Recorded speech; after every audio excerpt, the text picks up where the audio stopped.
La bête du Gévaudan est un animal à l'origine d'une série d'attaques contre des humains survenues entre le 30 juin 1764 et le 19 juin 1767.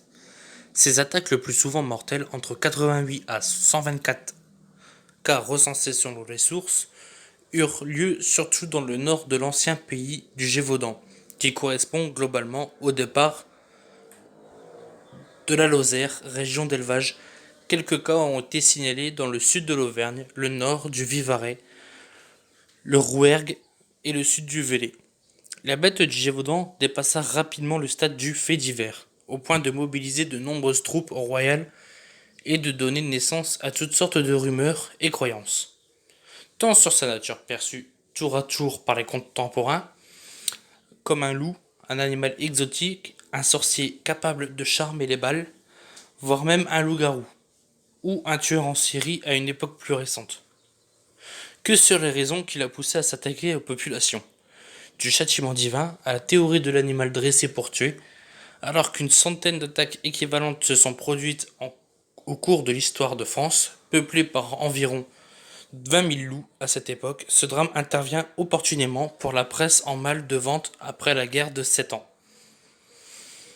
Le Courrier d'Avignon, puis la Gazette de France et les gazettes internationales s'emparent de cette affaire pour en rédiger un feuilleton publiant des centaines d'articles sur le sujet en quelques mois.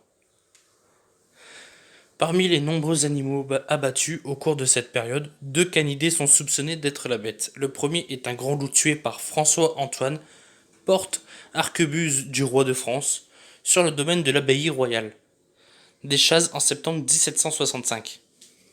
Une fois ce loup empaillé à Versailles, les journaux et la cour se désintéressèrent de cette affaire, bien que d'autres morts aient été déplorées ultérieurement. En juin 1767, Jean Chastel, paysan originaire de la Bessères-Sainte-Marie, tua le second animal identifié comme un loup ou un canidé ressemblant partiellement à un loup. Selon la tradition, l'animal tué par Chastel était bien la bête du Gévaudan, car passé cette date, plus aucune attaque mortelle ne fut signalée dans la province.